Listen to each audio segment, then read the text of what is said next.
अब माना जा रहा है कि लोकसभा चुनाव में आरक्षण और संविधान खत्म किए जाने जैसे नैरेटिव ने बीजेपी को बड़ा नुकसान पहुंचाया, तो अब इसका काउंटर नैरेटिव तैयार कर लिया गया, इमरजेंसी की याद दिलाने।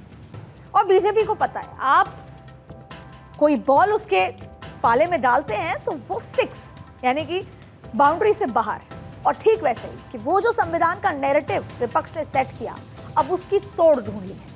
बार बार 18वीं लोकसभा का सत्र शुरू हुआ तो इमरजेंसी के लिए मौन रखा, इमरजेंसी की याद दिलाई और बीजेपी संविधान खत्म किए जाने के मुद्दे पर कांग्रेस को अब बैकफुट पर धकेल रही है। 25 जून को संविधान हत्या दिवस के तौर पर मनाया जाएगा। अमित शाह इसकी अपील कर चुके हैं और हर साल मनाया जाएगा, यानी इसके जरिए बीजेपी कांग्रेस को संविधान विरोधी साबित करने की कोशिश कर रही है, नैरेटिव सेट कर रही है कि वो विपक्ष, वो कांग्रेस जो संविधान बचाने का जिक्र कर रहा है, वो तो संविधान की हत्या पहले कर चुका है। और अगर अब वो सत्ता में आता है तो आप देख लीजिए क्या होगा। इसीलिए 25 जून का जिक्र राष्ट्रपति भी करते हैं, 25 जून का जिक्र स्पीकर ओम बिरला भी करते हैं और बीजेपी की लीडर्स तो लगातार कर रहे हैं। और साथ ही साथ आरक्षण, जो एक बड़ा मुद्दा था लोकसभा चुनाव में, आरक्षण खत्म किए जाने के आरोपों को भी काउंटर कर दी है। इसके साथ ही ओबीसी वोटर्स को दोबारा अपने साथ पूरी तरह से एकजुट करने के लिए बीजेपी का थिंक टैंक पूरी तरीके से एक्शन मोड में।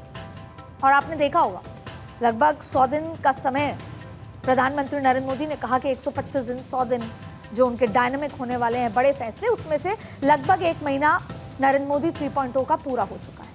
अब उस 3.0 में किसानों को लेकर भी लगातार बयान हो रहे हैं, बैठकें हो रही हैं, फैसले लिए जा रहे हैं। एमएसपी पर अगर पहला फैसला नरेंद्र मोदी ने लिया तो वो किसानों को लेकर किया।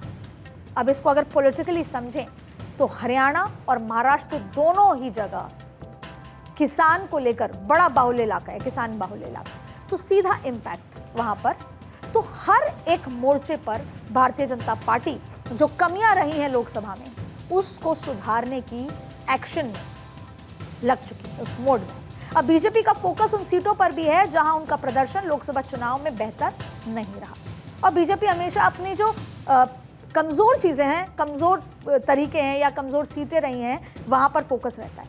यानी वो सीटें जहां पार्टी को निराशा का सामना करना पड़ा, उन सीटों पर हार की वजह तलाशी जा रही है और उस पर काम किया जा रहा है। हरियाणा विधानसभा चुनाव के लिए बीजेपी ने सतीश पूनिया, जो कि भारतीय जनता पार्टी में राजस्थान के अध्यक्ष रह चुके हैं, जाट हैं, अब उनको प्रभारी बनाया।